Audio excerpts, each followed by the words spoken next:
The love for cars often starts at a young age. For me, the first time I was able to own a car I wanted was through a video game. I would spend time trying to build the perfect garage and have multiples of all of my favorite cars. All different colors, all different setups. Naturally aspirated versions, turbo versions, one for this track, one for that track, and of course, I would also need one for drifting. After that comes the driving. That's where the real bond actually happens. We drive them and we tweak them until we win, trying to be as competitive as possible by building a little Nissan to beat all the expensive cars, just because it felt right to win in your car rather than the actual expensive cars that you were competing against. After that, it comes time to watch hours and hours of YouTube. We study these cars, how people acquire them, and how happy their owners are to have them. Until eventually a time comes where we convince ourselves that if we are able to work hard enough, then we too can own these cars. So we turn to the internet. We scan the market for prices, we crunch the numbers, we look up the process and the rules, and then ultimately we hesitate. Eventually comes a time where you have to make those dreams a reality. You have to believe, execute, and fulfill your dream. The dream that one day you can wake up, grab your keys, go to your garage, and drive the car you want to drive. And you can take it on any road you want, whenever you want.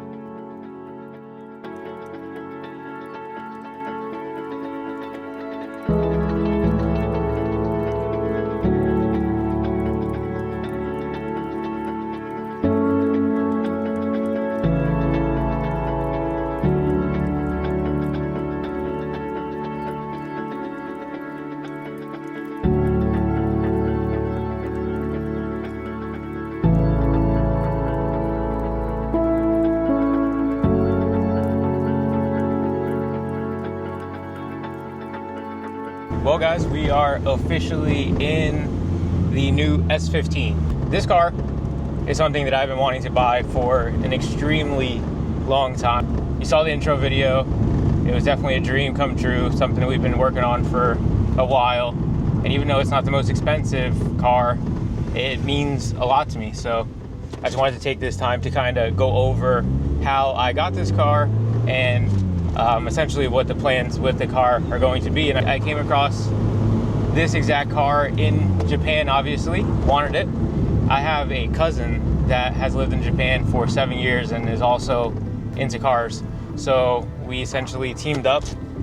He went out to go look at the car for me. He gave it the thumbs up, and then we started the process. We ended up getting this car for $15,000. So that was the initial bulk of the price, of course. Now, once I purchased the car, the next thing that we had to do was get the car shipped to America. So getting the car shipped was a process that actually took a little bit longer than I had anticipated. So what happens is you pretty much pay for the shipping, which is somewhere between like $1,000 and $2,000, just depending on what you insure the car's value at. So you schedule the shipping, and it actually takes about a whole month before the car even makes it onto the ship. So went ahead, set up the shipping. The car took about a month. So I bought the car June 26th, and then it actually only got called up for shipping at the end of July, and it ended up on the ship August 7th, I believe. From there, that was all taken care of, so the car gets onto the boat. After that, what we had to do was get a broker to be able to allow the car to enter the country once the ship gets here. So I hit up my boy Derek. He deals with this kind of stuff all the time. I paid him a fee. I'm not going to disclose what that fee was, but I went ahead and paid him a fee, and he took care of every single piece of paperwork for me. So he got everything filed, the bonds, everything, EPA, all those forms ready to go. And that was it as far as paperwork for the time being. After that, what we had to do was simply just wait. So that's where things got a bit complicated, I guess you could say, because there were a couple of things going on in the state of Florida at that time. So the first thing that happened is when the ship was in the Gulf of Mexico, we actually had Hurricane Helene. And that was a massive hurricane, a devastating hurricane.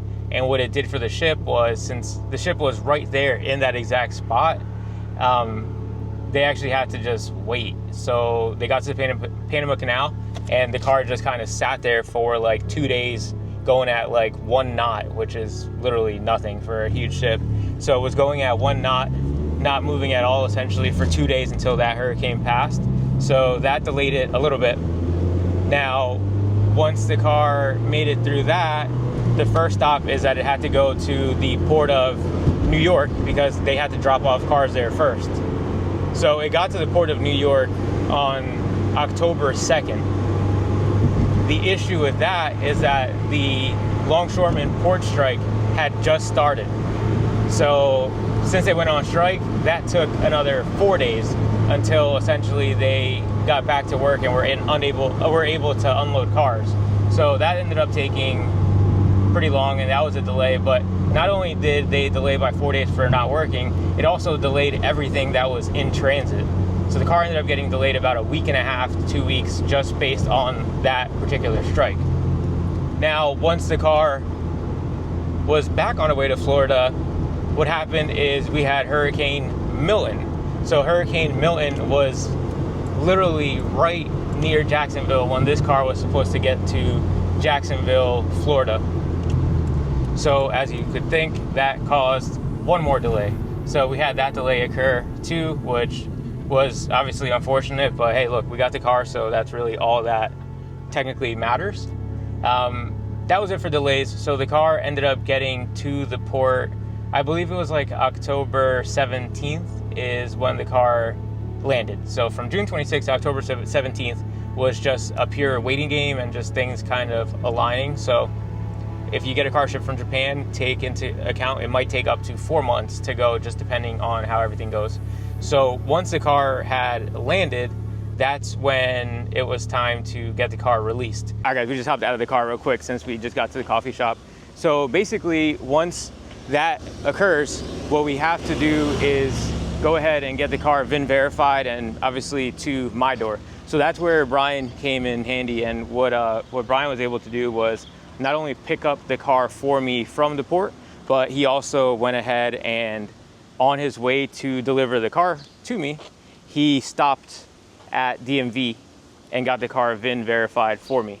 So as far as the car itself, like I was saying, in the car, it is a 99 Nissan Silvia S15 Spec S. So Spec S is the non-turbo model, which is okay because obviously most people go ahead and they put swaps into these cars anyway, so I wasn't really too worried about it being a non-turbo model. The paint is not factory, so it has been resprayed, but they actually do really good paint work in Japan. So this one was resprayed in like this really, really nice blue. Not sure what the exact color is. Obviously, it does have coilovers on it, so it has a suspension. I don't know exactly what coilovers are on there because I haven't had a chance to kind of look, but it has good coilovers. They ride really good. And then it has these wheels from Japan called CST wheels, which look nice. Then obviously it has a kit on it. So it looks like a Vertex style front bumper. The skirts, I'm not really sure what skirts it has on it, and I am not sure what rear bumper has on it, but the rear bumper does look pretty good. So that's that. It did have a wing on it. I took it off. It was a really, really ugly GT style wing. So I went ahead and took the wing off of the car. It has over fenders. So over fenders are something that's a hit or miss for some people. Truthfully, me, I don't really mind it too much. So I think that they look okay. They're like pretty OE looking overs. So nothing too crazy on it. The interior is pretty clean, so nothing too crazy. Got the camera out there, but door cards look good. Seats look good. The dash has like 2 little holes from gauges, so I'll get that patched up, no problem. And yeah, that's pretty much it for the interior. Nothing too fancy, but with these cars, what you really want to look for is the interior just being clean, because a lot of the parts, like the little stuff, you'll probably never end up being able to find those or replace them.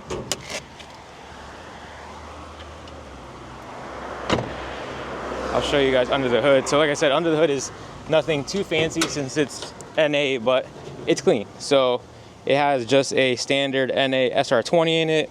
The strut towers look super good, which is what's important in these cars. Rat support looks very good.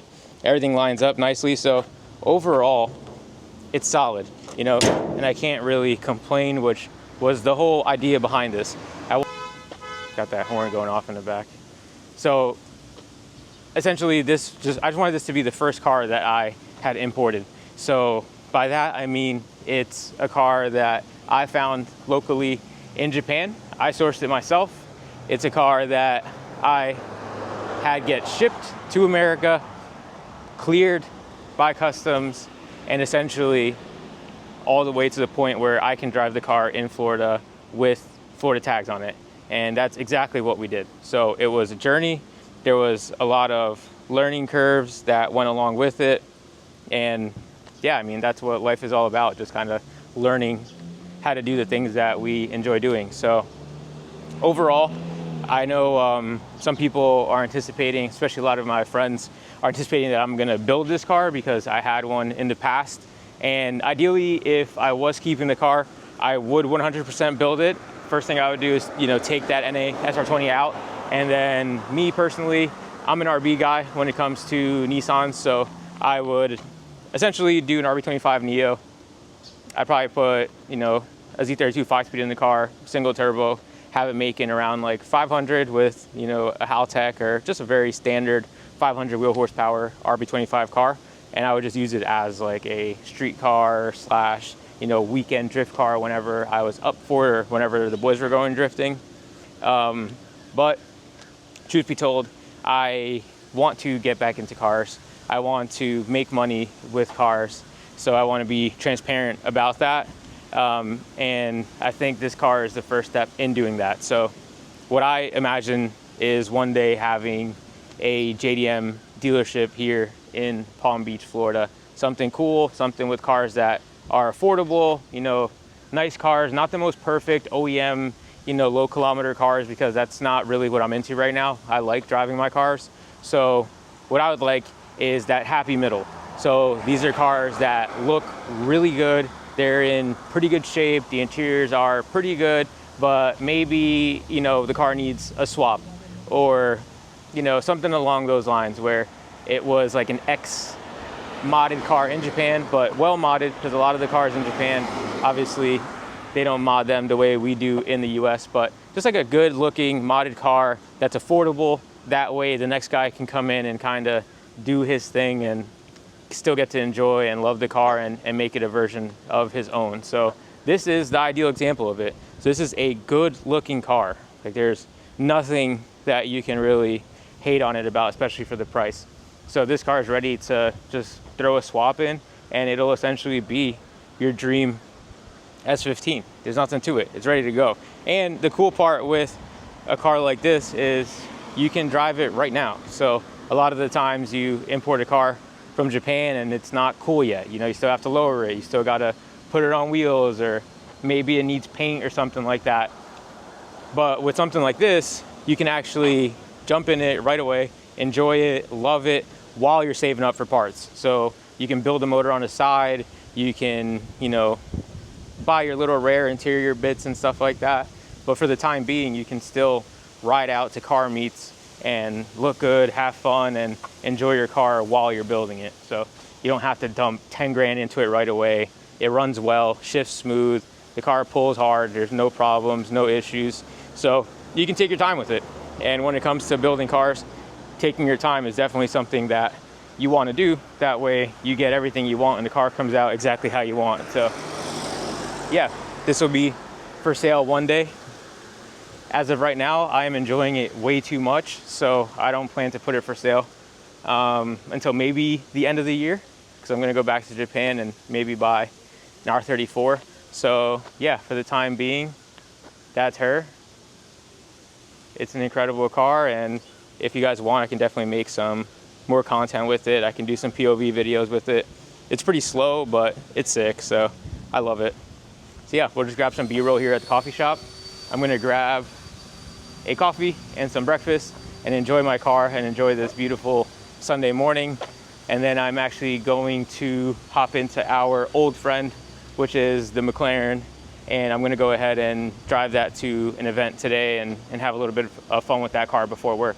So for now, some B-roll, but if you guys made it this far, thank you guys for watching and being with me on this experience of importing my first car.